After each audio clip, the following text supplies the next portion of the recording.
right, welcome to a special episode of Piecing It Together, the podcast where we usually look at a new movie and try to figure out what movies inspired it. But today on the show, we're doing something a little bit different to celebrate the fact that we have a brand new Godzilla movie coming up next week. Actually, it's coming out today, but our episode will be next week.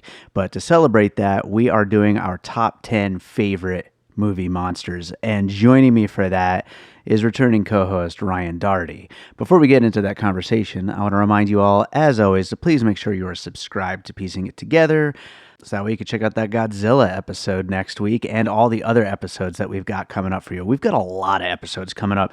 June is going to be a crazy month. We're finishing up May with this special episode, but June, I'm going to be fitting in episodes wherever I can. I honestly wouldn't be surprised if we end up hitting 10 episodes in a month, which we've never done before. 8 is our max so far.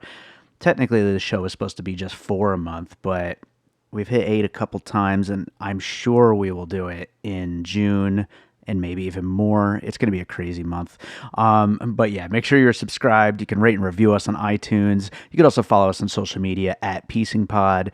And you can join our Facebook group, Popcorn and Puzzle Pieces, a movie discussion group where we will be talking about these monsters and all kinds of other movie stuff. So make sure you join that group.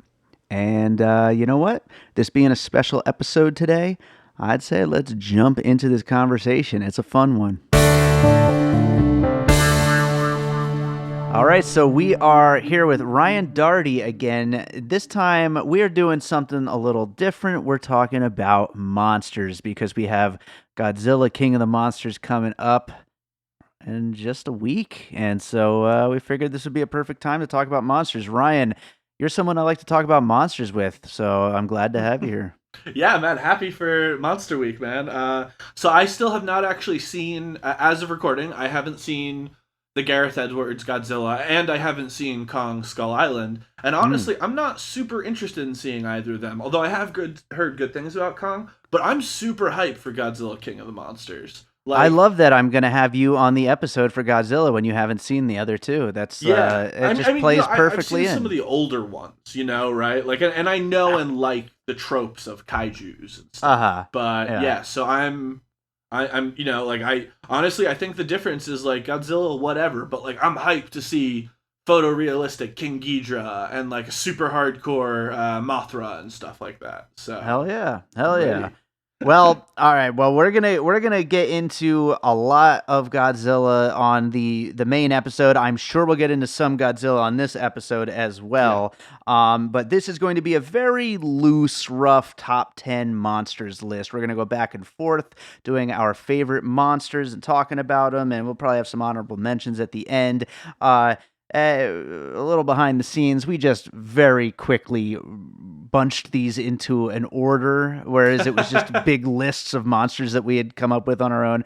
But, that being said, I think these lists will be fairly ordered the way that we truly intend them to be.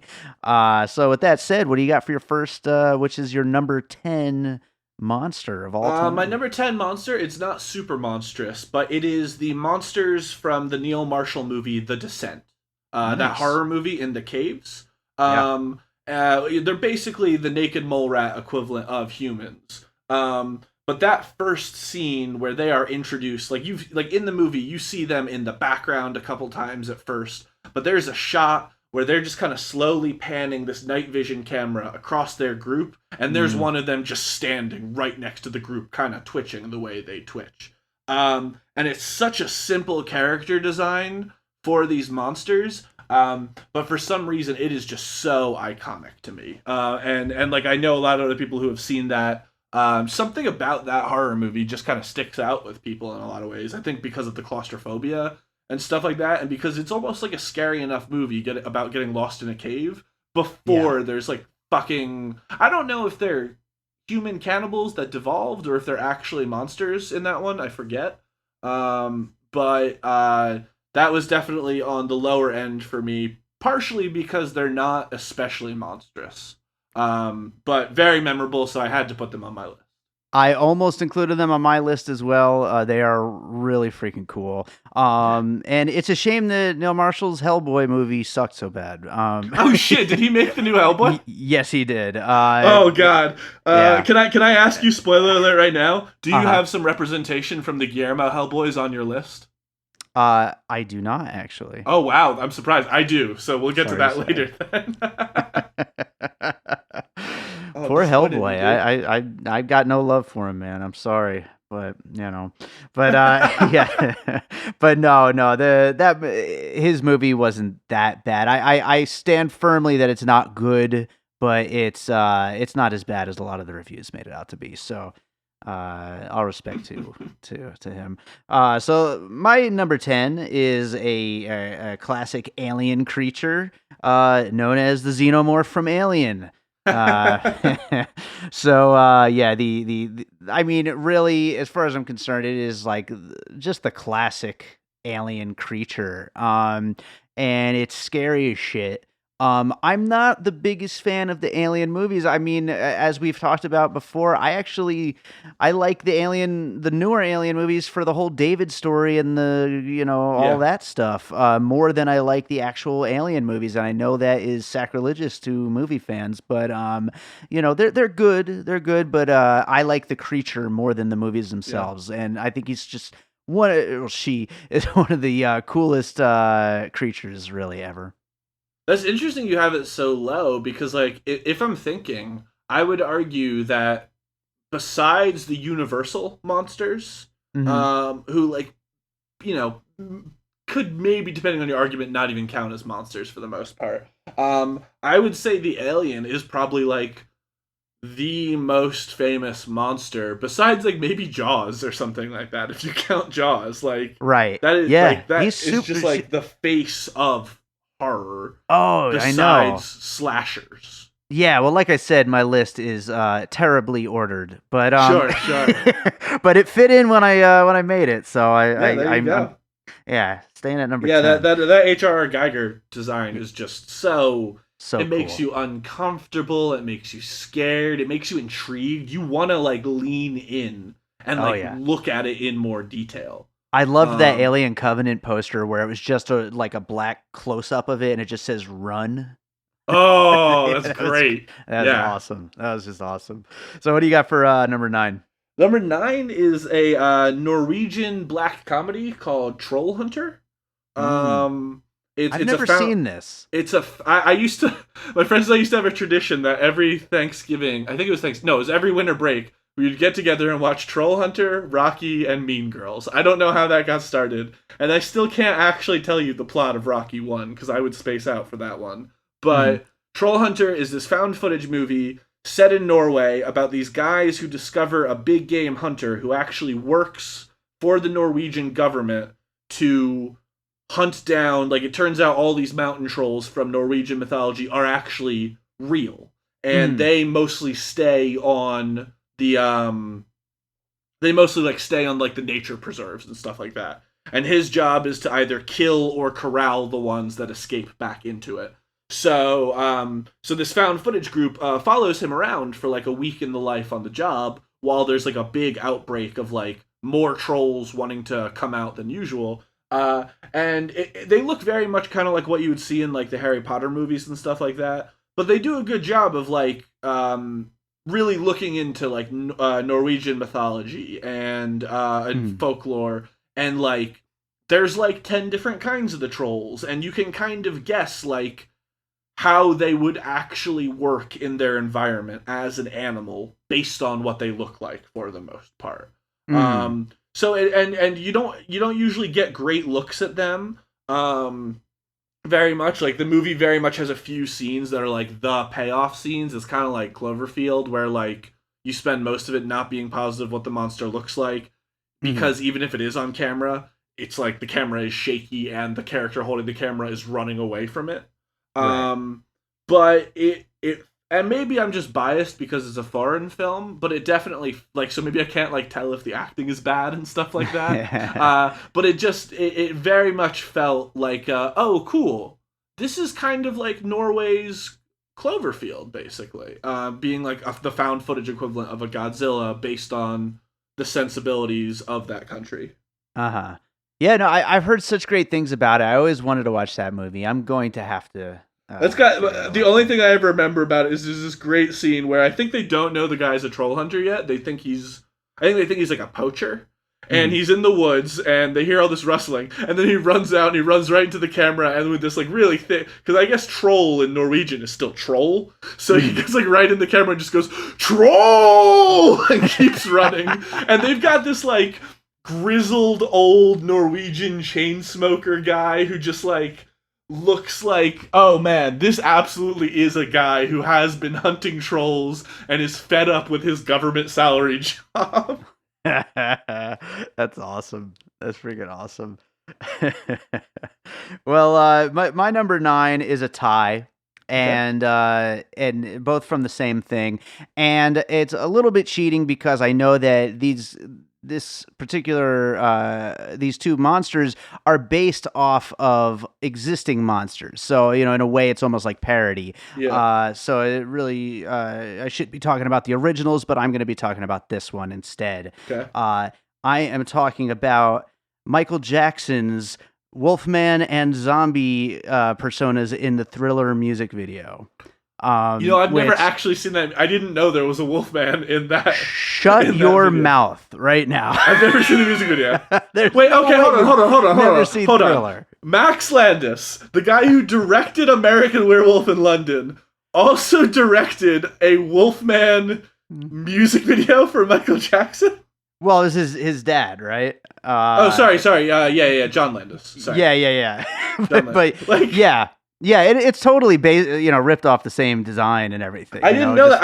I've only seen the really famous zombie part, like with the one part of the dance that everyone does. Yeah, when they're in the movie theater in the beginning and they're watching a movie, Michael's also the character in the movie, and he turns into a Wolfman in that one with a cool jacket and everything. So. That's probably what Werewolf Bar Mitzvah from 30 Rock was parodying. Okay. Yes, I would say probably. Yeah. Now I get it. Yeah.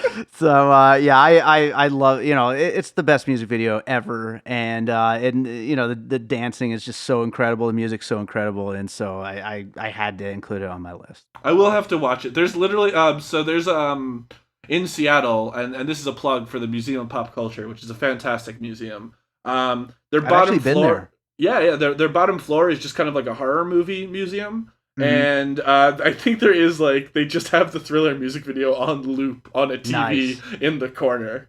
Nice, that's awesome. So, what do you got for your next one? Yeah, one of my favorite creature designs in any movie, which is Tremors, the Graboids. In every Tremors movie, they introduce a new, and I haven't seen a Tremors movie in at least 15 years. But as a kid, I was even able to pick up on the balance of the camp versus horror versus action. But they would always every movie, it'll be cool, we've got a grip on what the Tremors monsters are now, and they'd be plot twist. It turns out if they get uranium, they turn into giant spiders, or plot twist, if you let them get old enough, they'll just turn into I think there was one that basically looked like emus that shot fire out of their ass. I remember they were called ass blasters in the movie, which was lost on me at the time as a child, to the innuendo there. I was just haha ass. But I've always loved the look of the Graboids from the Tremors movies. It's goofy, but it's unique. Sure.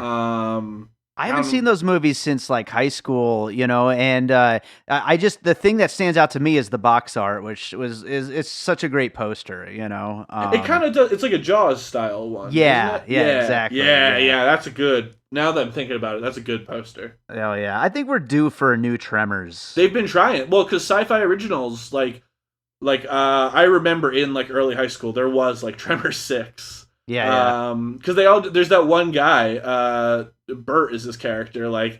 He's just down to do Tremors forever. They did a Tremors that was set in Wild West times and shit. They'll do whatever the fuck they want. If there hasn't been a Tremors recently, it's not because people haven't been trying. Like, that's what we need. We need more just crazy, just fucking monsters. Like just throw whatever you could throw in it. And that's why I love Rampage. Yeah, I was You know, just spoiler as soon alert as we for were an talking about, honorable mention, but spoiler alert. But that's why I love Rampage. I was just thinking it's that like too. Yeah, just crazy shit with crazy monsters. That's what we need more of that in the movies. absolutely. And I'm hoping this this new Godzilla movie is that it looks like it based on the trailers, but Yeah. you know, we'll see. It's probably gonna be way too serious, but who knows? Maybe. So my next one is I know we talked beforehand. We've got a couple of movies where it's just kind of like everything in it, you know. It's one of those, and it's Starship Troopers. Yeah, that's a good one. So many cool fucking creatures, just these big bug insect creatures, and they're all disgusting, they're all terrifying, and they're all just like really awesome. And it's a great movie. I mean, it's a movie that was really just not appreciated in its time, but it really seems to have grabbed a cult following over the years, and I'm glad about that. Really glad. I've never seen any of the direct-to-video sequels, though. So I saw a like heavily censored version of it when I was like 12 and way too young to understand the concepts of like fascism and satire, which is like all that movie is. So I really that's been very high on my I need to go back and like actually watch it as an adult and like give it the credit it's due. But I do know the monster designs. They're awesome. It's definitely on my list of go back and watch. I haven't watched it in many years, and I used to watch that movie all the time when I was like in my early 20s, and I loved it so much. And I could still picture all of it, but I just haven't actually watched it in a while. I need to go back and watch it. So great. Might have to do a breaking apart for that one. Yeah, that could be a good one too. It definitely could be a good one. All right, what do you got for your next one? So my next one is one of my favorite recent designs. I'm using the term very, very liberal here. For a monster, which is the British horror, I guess, movie Attack the Block. The aliens are not super original looking in it, but I like what they are, which is they're basically just giant feral dogs that are like pitch black to the point where you like can't even see the individual hair, and they've got these like very, very detailed glow in the dark teeth. So like the movie has so many great shots of like you don't really know if there's any aliens on screen until suddenly you see like the snarl start to pick up and it just like lights up perfectly in the background. And I didn't like Attack the Block as much as I was expecting to based on how much people rave about that movie. But I've always really liked the monster design for it. And I think as a guy who plays a lot of video games, I'm kind of almost disappointed by cinema's monster movie designs nowadays, and I think it's just because like when you play a game, you're going to get to see like 200 monsters. So at least one or two of them are going to be like an artist getting weird. But you don't necessarily see that as much in a movie, so anything that's like memorable to me and glow in the dark teeth automatically gives me like I remember it. So I wanted to give a shout out to that. That makes a lot of sense. And yeah, you know, I was thinking as I was making my list about how many great video game monsters there are. How, I mean, it obviously isn't what the podcast is about, but I could have just made just a list of like 20 great video game monsters. Like, while I was making this list. You know, there are literally whole franchises that are basically Pokemon, but with actual monsters. And it's like, cool, there's 200 monsters to pick from in this game alone. So many creatures. And half of them are adaptations of like and half of them are just direct adaptations of like folklore monsters, but it's so cool to get to see like when you just have to kind of churn out a bunch of monsters, you get to some weird stuff. Well, my next one that just inspired me to think of an honorable mention. Oh, good. Well, my next one, Guillermo del Toro is not going to not be on this list. Even though I don't love any of his movies, honestly. No, I agree with you. Yeah, I mean, he's somebody I want to love so bad, and I never really love his movies. But that being said, on your board. Yeah, that being said, though, the Pale Man from Pan's Labyrinth is one of the coolest creatures of all time. I think hands down.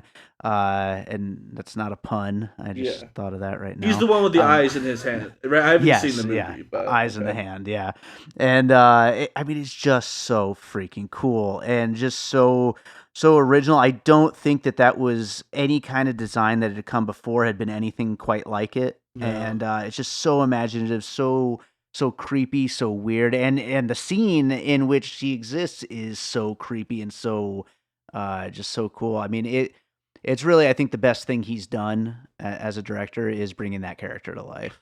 Does Doug Jones play him? Yes, Okay, that absolutely. makes sense. Doug Jones plays everyone in Guillermo movies. Yeah, Doug Jones And is in that's all actually a that good stuff. segue because my next one is Hellboy 1 and 2. The Okay. just kind of collectively. I think they between the two of them, and actually I think the second one is better in that regard, even though I don't remember if it's a better or worse movie. They're both movies that I like the idea of more than I like the movie. Mm. But speaking of the Pale Man, there's the Angel of Death, Hmm. who looks very very similar to the Pale Man. I think in Hellboy 2, there's the Tooth Fairies in Hellboy 2, which are super crazy and creepy. There's even Hellboy when he goes full Hellboy. There's the mechanical monsters. I just think almost all of the creature design in both Hellboy movies, even the way they handle like elves and dwarves and shit like that. I just it's some of my favorite um creature design in any movie. Like I would Oh love yeah. to like flip through a book of just the concept art Oh, for there's those some movies. yeah, there's some great stuff in those two movies. And also I brought it up earlier, but that new Hellboy, the reboot, Yeah. if nothing else, the scene where he is trapped with the Baba Yaga is so freaking cool. I mean, it makes that movie worth at least watching once, I think. I'll definitely It's see it it one of these days. Yeah, that character is as good, I think, as anything in those first two. The It's Baba just Yaga the is rest of the movie not is pretty Mila dumb though. Jovovich's character, right? No, Oh, no, okay. Thank it's God. just a character that's only like in it for about 5-10 minutes or something Okay. like that. Yeah. Yeah, but yeah, really freaking cool. All right, so I'm gonna take it back to a comedy for my next one actually, Okay. and that is a Little Shop of Horrors. Ah, yeah, yeah, yeah. And yeah, I loved this movie when I was a kid. And Audrey too is just such a it's just such a unique classic character. I mean, and it's just such a fun, silly movie, and any movie that can, I'm a big fan of horror comedy, and any movie that could combine, all that, gruesomeness with hilariousness and with a great creature. I mean, that's just awesome to me. Yeah, yeah, that's I saw that for the first time last Halloween actually. Yeah, that was Nice. I was debating doing it. Like I didn't love the movie, which is why I didn't pick it, but like it's definitely iconic. Oh Um yeah. so I've talked about this on one of the podcasts before. I don't remember which episode, but the Korean movie D War, Dragon Wars, Mm-hmm. um it was really like I could have picked Rain of Fire because I'll talk about Rain of Fire for fucking ever. But Dragon Wars for what a god awful movie it was. The last 30 minutes is like one big fight scene of like the US military fighting a bunch of dragons like in New York City. And there's like 9 different kinds of dragons. They've got like the Dragon Ball Z Asian dragons that like don't have the wings and are like long snakes. They've got these like dudes that look like the bad guys from the first Avengers movie. They've got ones that look like pterodactyls. They've got these awesome like their version of tanks are like giant turtles with like mortar cannons attached to their backs. And as a dude who's just like a real dragon nerd, it was a treat. I don't know if the CGI holds up. I haven't seen the movie in a while, but like Hmm. getting to see like 10 different takes on dragons because there is such a wide spread in there, and like most movies that have dragons pick one kind because that makes sense, but this movie was like, nah, fuck it. What if the Dragon Ball Z dragon had an army of European style dragons, and then those guys all had an army of raptors, and those raptors rode turtles, and then also lizard people. Like I'm sure there's a couple other kinds in there too. But like if I had to pick a movie to be like this is the dragons on cinema, it would have to be Dragon War. Hell yeah, yeah. You talked about it. I think it was probably during How to Train Your Dragon, maybe that episode. That would make sense. Yeah. Yeah, that would make sense. And ever since I've thought I probably should watch this movie sometime. I'm gonna air it for my friends one of these days. But oh man. All right. So moving on from D Wars to one of my all-time favorite movies ever. I'm going to talk about Henrietta in Evil Dead 2. Is she just one of the Deadites? It's been a while. So she's not just one of the Deadites. I mean, she's kind of like, aside from the big giant monster head that blasts its way through the door, she's like kind of like the big baddie, towards the end of the movie. And yeah, and she's the one that's in the fruit cellar that comes out, and she's just really freaking creepy, really freaking awesome, and totally ridiculous. And then once Ash starts fighting her, she morphs into this giant creature with like a snake head. Oh, she's that one. Yeah. Evil Dead 2 is the one I've seen the least for some reason. Oh, it's so freaking good. And yeah, the creature design is just insane. It's and the character is so funny. I mean, she pulls like a little bit of a Hulk Hogan move at one point where she's like shaking her hand. I mean, those movies are freaking hilarious, of course.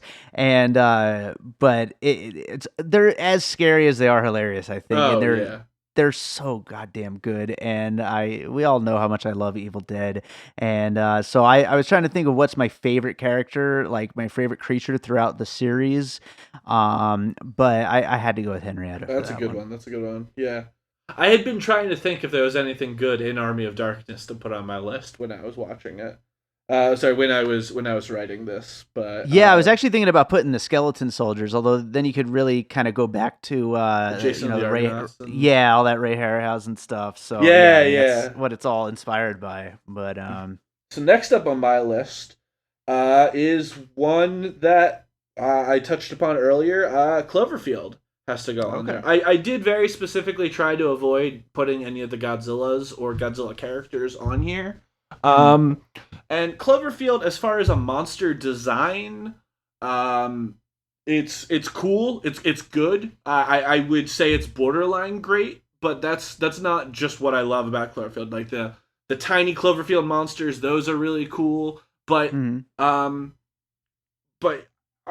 it's such a weird direction to have taken the monster looking like, right? It looks like a shaved gorilla with like the face of the super vampires from Blade 2 or something like that. Yeah, like a little bit of a praying mantis. Yeah, like there's so many things going on. And I remember before that movie came out, I was so excited, and there was so many people would like fake leak their art and claim that it was concept art from the movie. And just as much when I think of the monster designs of Cloverfield, I think of the crazy creativity that other people had in what they thought this monster was gonna look like, based on, two screenshots from the film. There was a very popular one that went around for a while that was basically it almost looked like a monster that was wearing a beluga whale kind of thing, the way a human would wear, like a Viking would wear like a bearskin coat or something like that. And I think of all those monsters, and I think of the actual Cloverfield monster, and I'm just struck by how different it is from big lizard bad, or like big spider stomp, or like blob of goo dissolve. Like those are like the three things that every monster is. I was so disappointed that I couldn't pick something from fucking like Independence Day 2 or something, because like every one of those things at the end of the day was like, cool, it's a big beetle. Like it's not like, yeah, it's cool because we're seeing it and it's rendered well, but it didn't strike me like as like a unique, memorable monster. But Right, and Cloverfield, unique is what it comes down to is when we're trying to make a list of things that are like really stand out. I yeah, mean, unique is what we want, you know? yeah, and Cloverfield monster is just so there's so much going on for it. It's got the gills, it's got the like sacks, it's got the are the things on its back baby versions of it, or are they just another monster that was in the Marianas Trench? Like, Yeah. oh man, Well, spoiler alert, I'll be bringing Cloverfield back up later. I figured. Yeah, so we will get quite more time to talk about Cloverfield as we continue on. So my next one, you did briefly mention Mr. Godzilla just then. Yeah. He is my next one. Oh yeah. So he would be higher on the list actually if it wasn't for the fact that, aside from respecting his place in the history of monster movies, I not a huge fan of most of his movies. Sure. They are what they are. The classic ones are really cool for the time and everything, but they're not movies I really want to go back to. And then the recent ones are all just absolutely terrible. Yeah. But it's still one of the coolest monsters ever. The things that he can do are all just so crazy awesome. Every time you see even the 98 Godzilla, every time you see that there's a Godzilla coming, I mean, you got to get a little bit excited because it's freaking Godzilla. You know what I mean? Yeah. You want to see what he's going to do and what he looks like. Yeah, he's just so awesome, and that's why I really, really hope that we're going to be pleasantly surprised by this new one. I think we are. I think I'm letting myself get psyched up for it. I think that they know we want, and the funny thing is there are a lot of people who did like the 2014 Godzilla and are like, you people just don't get it. It's about the themes and all that, but I think that I think the people making this new one are like, no, we actually do want to see Godzilla fuck shit up for for 2 hours. I will give some shout outs to one, the creature design in Shin Godzilla. That's one of the coolest Godzillas, but that's just Godzilla, but he's really fucking tall. But one that doesn't get a lot of attention is I think it's called Godzilla Planet or something. It's an anime. And and there's like 2 or 3 animated films, and it's set like a million years in the future. But part of the premise of that Godzilla is like Godzilla doesn't stop growing. Like if you give him another 10,000 years, he will just turn into a machine. Like it is a really interesting, like if you want to capture like force of nature Godzilla, Shin Godzilla is a really good one for that because it kind of goes back to the original Godzilla of like I think Shin Godzilla is supposed to be a metaphor about like bureaucracy and red tape, which is like different from most of them. But they still tried to kind of make him look menacing. And then Godzilla Planet of the Monsters. He's like literally just like a walking mountain made of scales in that movie. It's fucking. He looks so goddamn cool. Like that's really the only way to put it. That's freaking awesome. So, what do you got for your next one? My next one is Alien, the Xenomorph. Okay. Largely there out of respect more than anything else. But I do think that the mythology of the aliens is interesting. The biology of the aliens is interesting. Everything about them is cool. It's such a good design. I was watching someone play that game, Alien Isolation, at work today. And I, there, even just watching someone else in a fully lit office play this game, I was still like a little on the edge of my seat when they were like hiding under a desk and the alien would walk by and stuff like that. It's just such a good design, and the face huggers are amazing. I would argue the chest burster is the weakest of, like, the eggs are awesome. The queen is fine. We don't have to talk about the half alien, half human. But it's just it straddles the line between like uncomfortable and outright horrifying so well. And Yeah, yeah. so I just had to put that up there. No, yeah, and I do think that the xenomorph is probably the scariest creature if we're gonna go off of scary. Yeah. And because I mean, the big ones are so big that it's like, it kind of it changes the whole scope of the whole thing. But the xenomorph could actually chase you down a hallway and freaking ruin you. Yeah, yeah, and I mean, like when you go back and watch the first one, it's so obviously like a basketball player in a gimp suit, but like it still works. Like, Yeah. and that's how good of a design it is.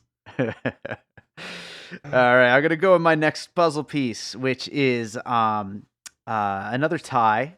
Okay. Okay.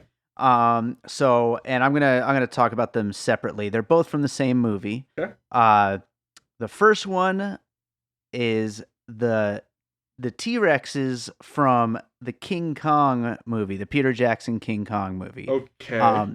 Which I love this movie. I know not a lot of people do, but especially the middle hour of the movie, I think is just so exciting, so much fun, and just an absolute freaking roller coaster of an hour, basically. And I think the way that these T-Rexes fight and the way that they're handled and everything, the way that they fight with Kong and the way that they are, constantly after the humans, is just so fun. Basically fun. That's why I love the middle hour of the King Kong Yeah. movie. I just think it's so much fun, and the way that they and a lot of it has to do with the situations that Peter Jackson puts them in.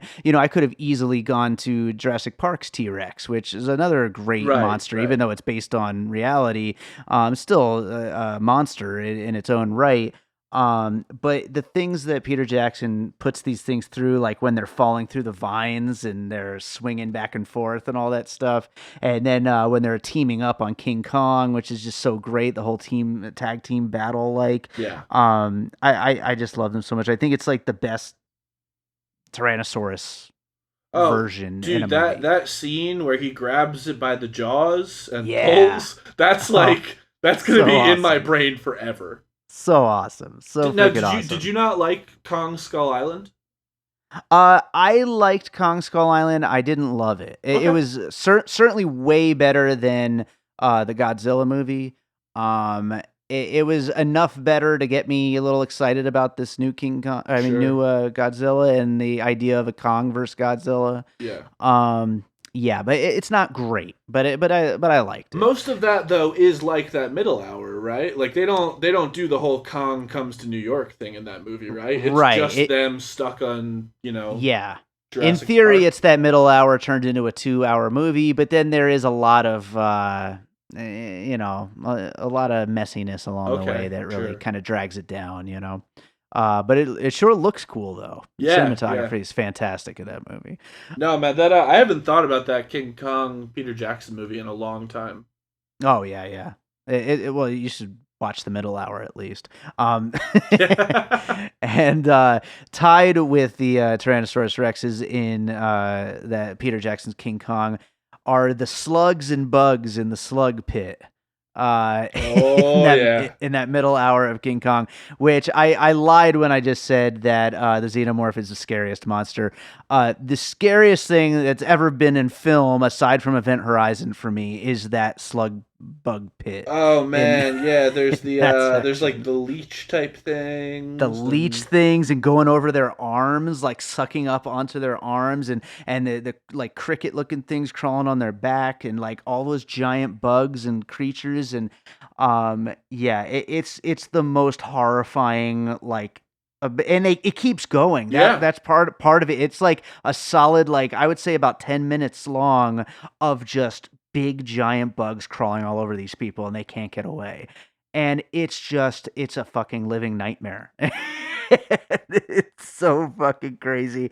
And it looks amazing too. I don't want to turn away because it's so beautifully done and it just looks so real and so I just getting sick thinking about it right I now. like very distinctly remember like after that movie came out, um like that's what people were talking about that Monday. Like Yeah. people are like, I, yeah, I, that I King hope Kong they movie were. was I hope they good, couldn't but stop like, talking oh about it. my god, I was not prepared for how scary like the lampreys were and stuff like that in there. Right. Yeah, Like, they were oh freaking creepy no, as that's shit. a good call. Yeah. All right. So now that I've got my Peter Jackson King Kong out of the way, what do you got next? I actually have some Peter Jackson coming up later, so Okay.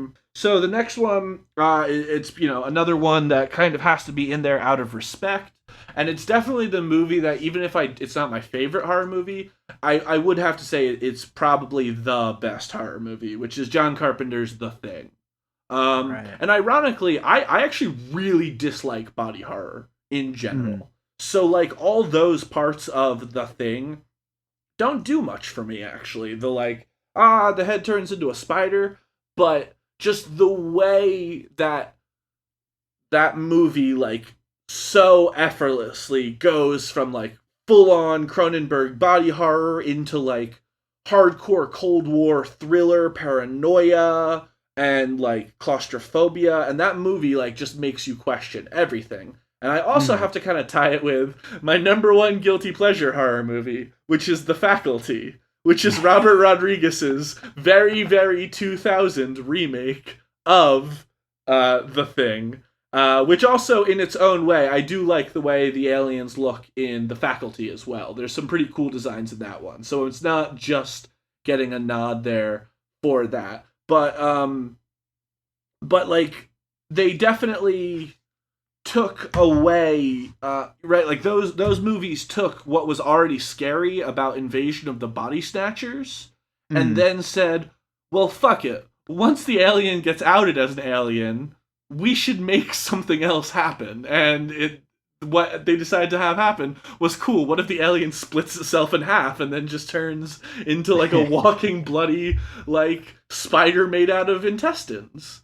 So Yeah. they kind of like had the best of both worlds in that way, and there's just so much to the thing, right? Like the cinematography. If you watch it at every point, he makes sure that if someone is infected, their eyes don't reflect any light. Like he specifically staged all lighting and cinematography so that if you see a glint of light reflecting off of someone's eyes, like their pupils, you know Uh-huh. they're human at that point.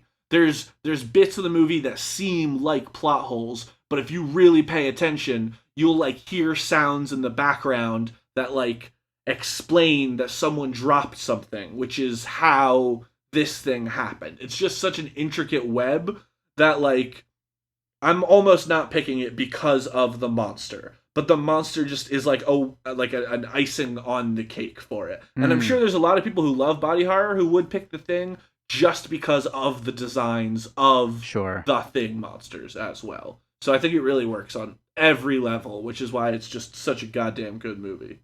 Yeah, those practical effects, and it's crazy. And The Thing is a movie that I honestly I think the next time I watch a movie at home, it's going to be The Thing Yeah. because I've been wanting to rewatch it for so long. I haven't seen it, I don't know, maybe even 20 years. It's been that long. So I've really been wanting to go back and watch it.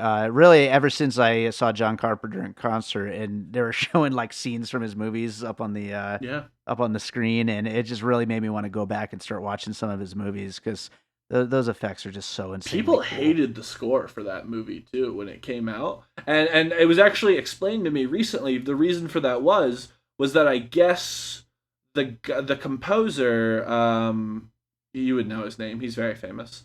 And he, I guess, like didn't have time to actually Oh, score the movie. Morricone, right? Yeah. Yeah. He didn't have time to score the movie afterwards, so he kind of just gave a bunch of general mood pieces to Carpenter and said like Mm. kind of cut and arrange these as you need to for the movie. And then you know what? A fucking leftover track from that was on the Hateful Eight score, and I think that won like a fucking Oscar or Golden Globe or Yeah. something for its score. And it was literally a song that John Carpenter decided wasn't good enough to be in The Thing. Yeah. What the fuck, Tarantino? That's great. I would, you know what? Fuck it. Total aside, but I would love to see a Tarantino monster movie. Oh my god, yeah, there are so many genres of movie that even though I'm not a Tarantino fan, I would love to see him do. Oh, that'd be great. Oh, that'd be Yeah, so The great. Faculty is a Robert Rodriguez monster movie. That's the closest you're gonna get. Yeah, I I saw it in the theater. I don't even really It's remember my it that well. favorite part. So it's so 2000s because it's got Yeah. fucking Josh Hartnett and 12-year-old Elijah Wood. But my favorite part of it is that I think one of the most tense scenes in movie history is the scene in The Thing where everyone's tied up and they're testing the blood with the flamethrower. Uh-huh. And the equivalent of that scene in The Faculty is they all do coke because the aliens can't tolerate the cocaine. And That's and awesome. in the movie they're like, oh, it's not actually cocaine. It's basically just ground up caffeine. But it's clearly supposed to have been coke, and like the executives said, remove it. So all the kids do cocaine to prove they're not aliens, and it's so dumb. I love it. That kind of rules. That kind of It's a rules. great Maybe scene. I'll go back and watch that too. That sounds like a Oh, lot of it used to fun. be on Netflix. And it, like it was. I rewatched it more than I watched the thing. Oh man. Well, my number two is one that we already talked about. It is of course Cloverfield. Yes.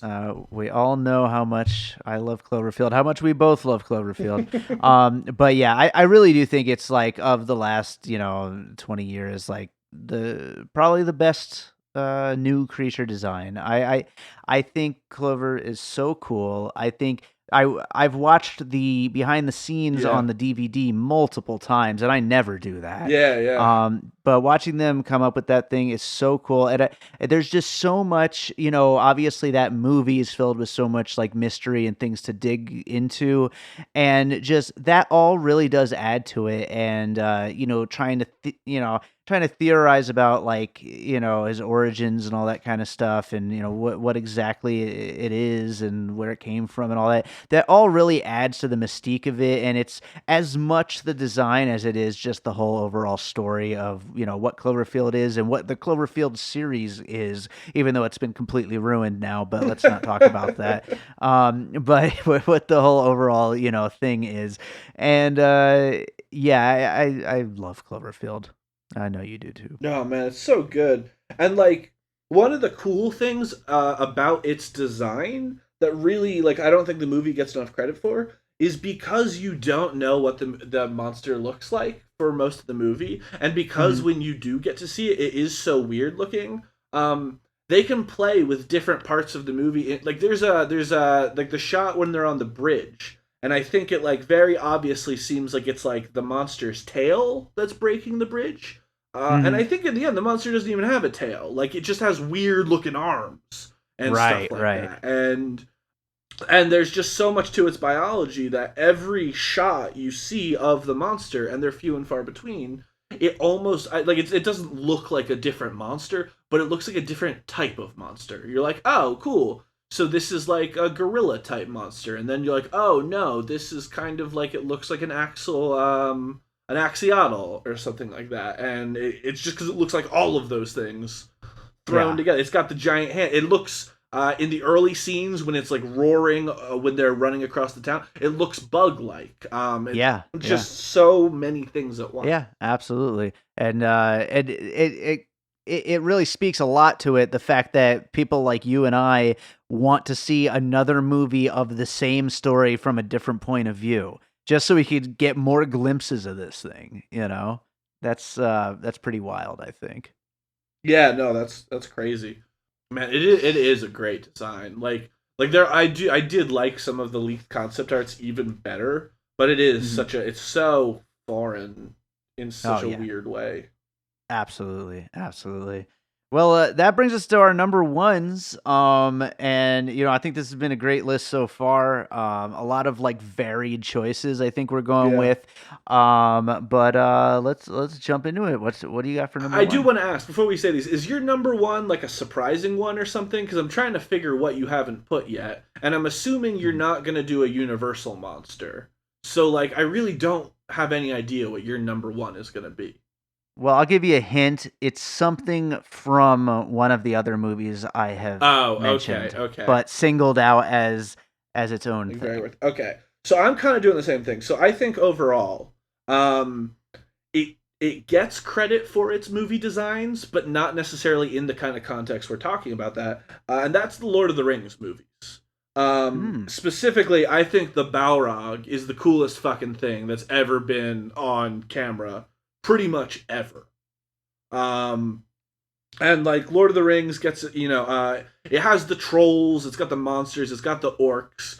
But then you've got this thing that like looks like, oh, this is probably what Satan actually looks like, and he's got a whip sword made of fire. Like it's I did actually see when I looked up some movie lists, the I guess the troll from the same kind of scene, like when they're in the mines, is typically cited as like the quintessential example of the good monster design in Lord of the Rings. Uh-huh. But I do think part of the reason the Lord of the Rings monster designs are kind of easy to dismiss is because they're all just very good interpretations of things we're already familiar with, right? Like a cool Sure. orc is still just an orc, right? There's not a lot of weird designs in there. But the Balrog is just something so massive that like you see it in video games all the time. You see things like the Balrog in video games all the Yes. time, but you don't see Yes. that shit on screen in movies. You don't see like a Hell Knight come on screen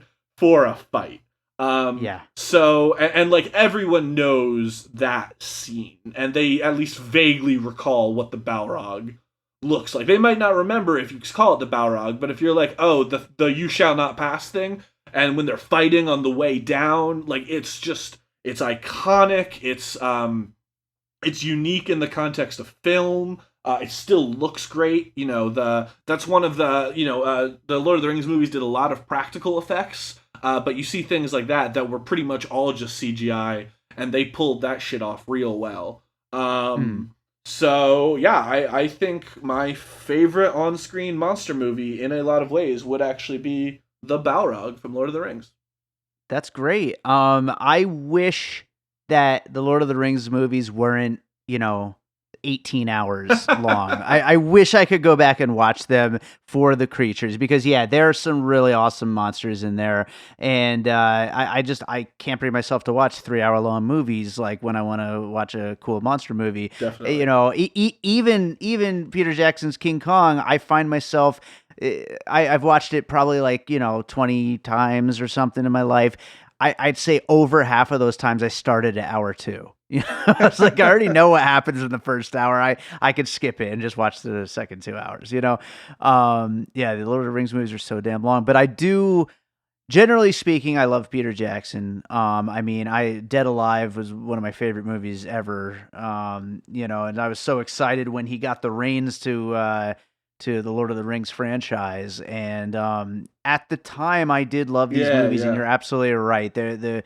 When I was there on the opening nights and seeing these freaking creatures brought to life, I mean, it really was something awesome.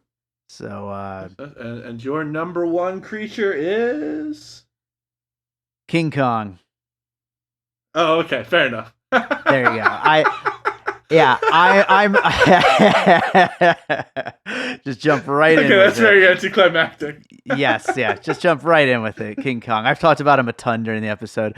No, I love King Kong. King Kong has been my one of my favorite characters in all of cinema for many years. I love every version of him.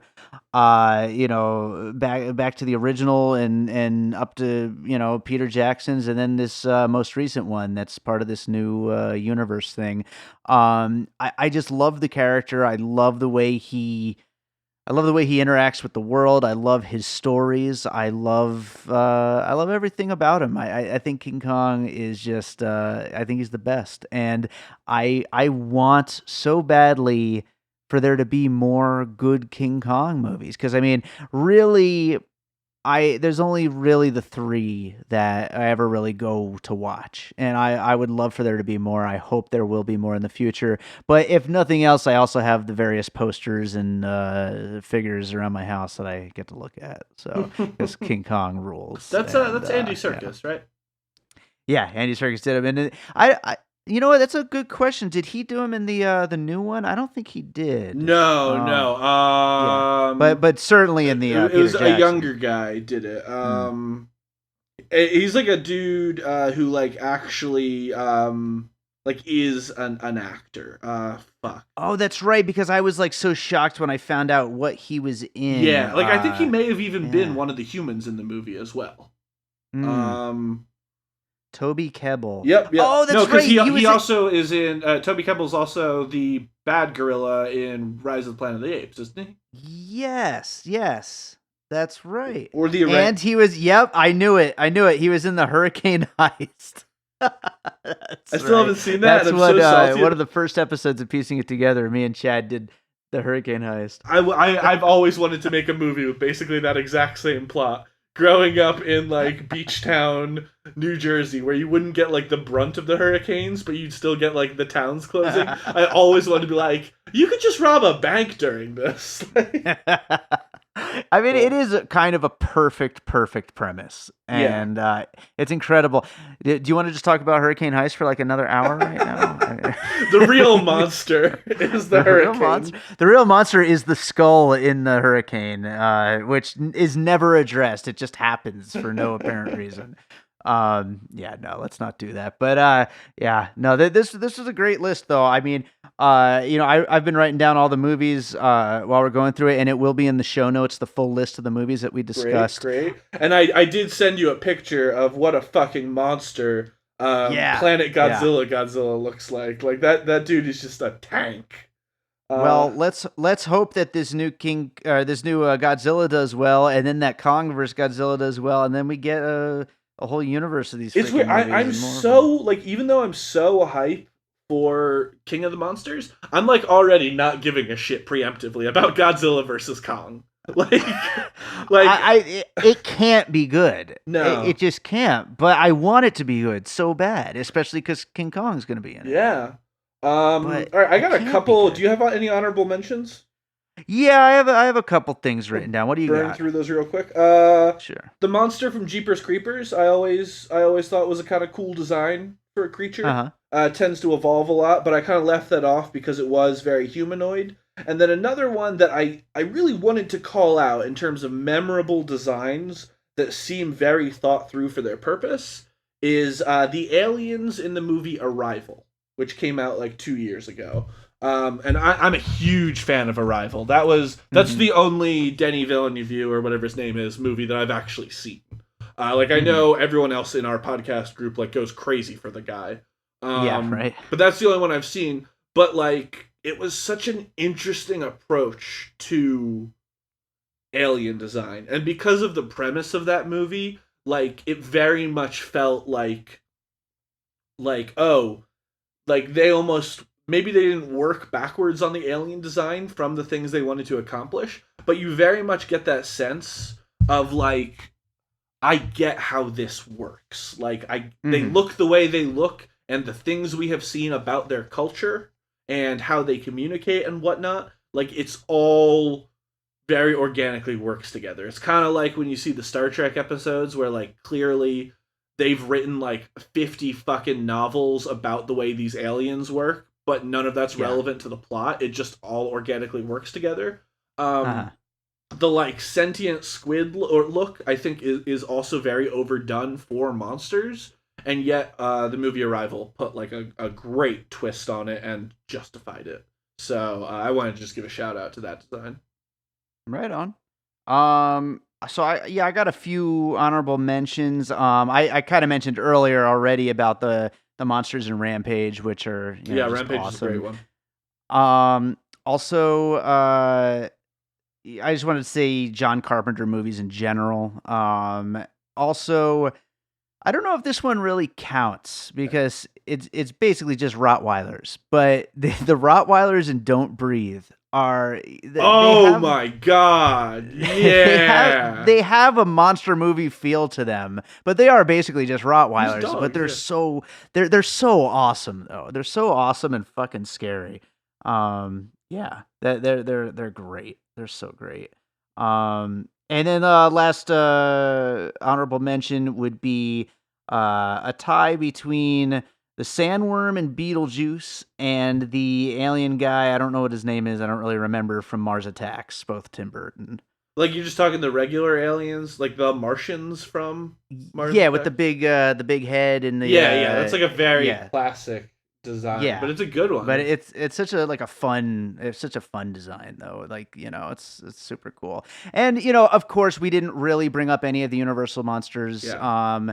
So we got to give a shout out to all of them, really. But I mean, we can't bring up everybody. There's got to be a few losers in the room. Another Guillermo del Toro one that I saw come up a lot, and I did vaguely name drop it earlier when I was looking at some other lists, just to make sure that there wasn't anything super obvious I was missing. Surprisingly, almost every list reasonably high up has the super vampires from Blade 2. And don't get me wrong, they're super cool looking, but like that's not something I would have pegged to be like, oh wow, multiple lists are gonna make this like within the top 15 of like the super vampires from the movie with Wesley Snipes kickboxing vampires to death. I would not have thought of that. Yeah, they are a cool design though, and that is I think they have a replica of the heads of those guys at that Museum of Pop Culture in Seattle that I was talking about. Guillermo does good. Like, why? I gotta imagine at this point that like everything that I love about Guillermo del Toro has nothing to do with him, and has everything to do with like an artist who works on all of his movies.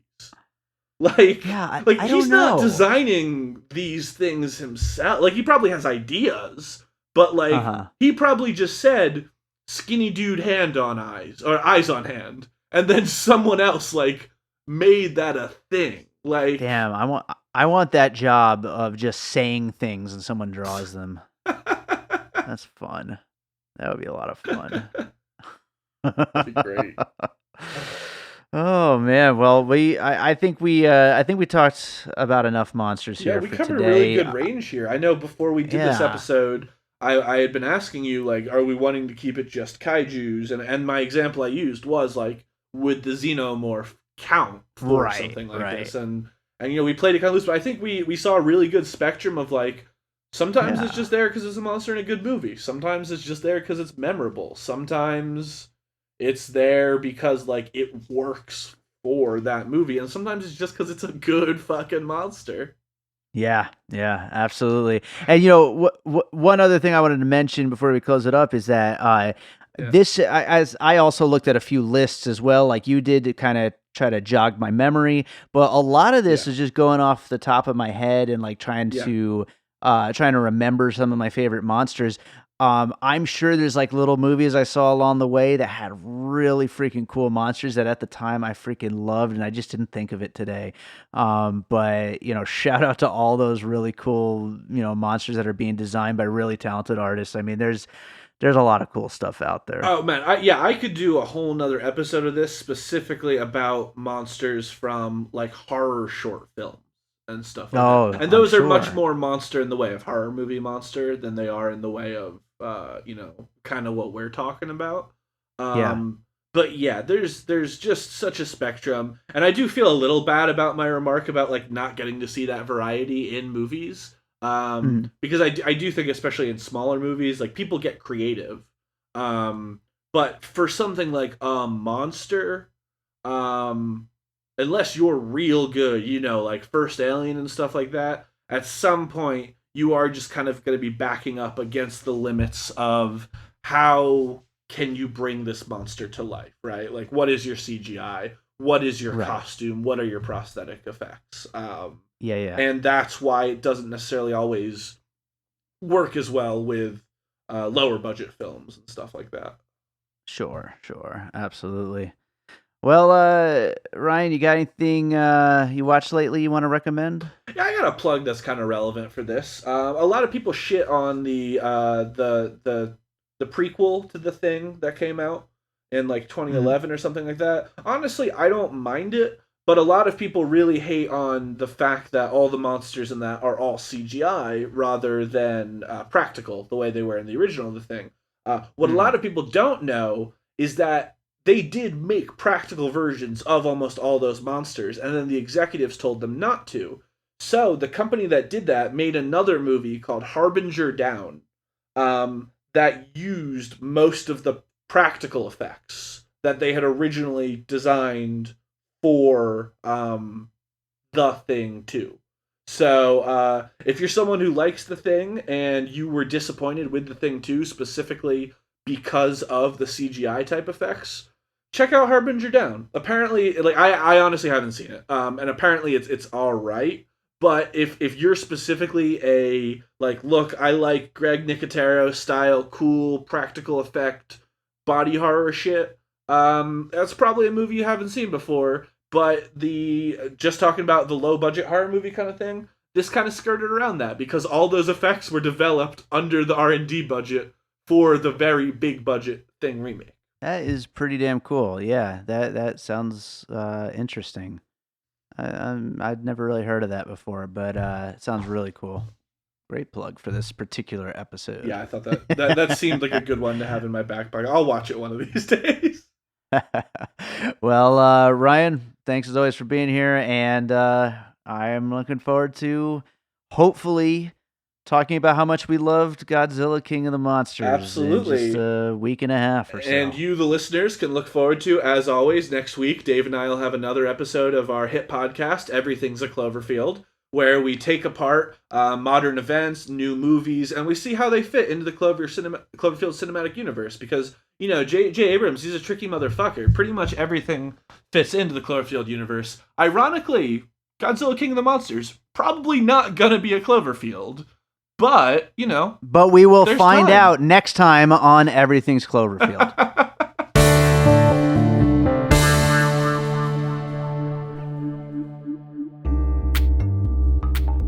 This is Todd from I Heart Geek.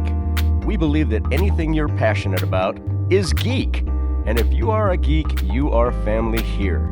We record once a week and would love to have you join in our conversations. You can get hold of us at www.iheartgeekshow.com. Use the .com, we paid extra for it. You can get us at Twitter at iHeartGeekShow. And you can always search us on our Facebook page as well. And keep on geeking on. All right, I hope you enjoyed that special episode talking about all our favorite monsters. We were kind of flying by the seat of our pants there. We had very loose lists, as we told you, and it was a fun conversation. I think that if we were to take a little more time to do a little more research, we might have even been able to dig a little deeper to some others. I mean, there's monsters in so many movies, like action movies, even like comic book movies have like some really cool creatures. And I don't think we got into any of those. So, I mean, you know what? Maybe when Godzilla vs. Kong comes out, we'll like do a redo and see if we can make the list even better. But I mean, honestly, that was a whole bunch of really awesome monsters. So, you know what? Screw it. I'm happy with it. So, that does it for today's episode. We will be back next week. We've got, of course, Godzilla King of the Monsters. We've also got Rocket Man, the Elton John movie, and we got a whole bunch of other movies that we are covering. So there is a lot that we're going to be fitting in. If you enjoy the show and want to make sure that you get to check it out, you should be subscribed on your podcast app of choice. We are on iTunes. We are on Spotify, TuneIn Radio. We just recently got added to iHeartRadio. We're on a whole bunch of different apps. You can subscribe wherever you listen to podcasts. And if where you listen to podcasts has reviews like iTunes, leave us 5-star rating and let us know what you think of the show. That would be awesome if you did that. So that does it for today. As always, I'm going to leave you with a piece of my music. And, you know, I'm pretty sure I've played this before on the show, but this being a Monsters Creatures special, I figured it would be a perfect track to play. There's this creature feature short film that I scored a while back called Croak. I'm actually about to work with the director of Croak, Matt Barrett, again sometime soon here. But I had a great time doing music for it because I love monsters and I love creatures, and it's the movie features a really cool, you know, practical effects giant frog creature. And so that being a monster movie, I figure I might as well play a piece of music from the film Croak. So enjoy this piece of music, and we'll be back with Godzilla next week.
And all points west.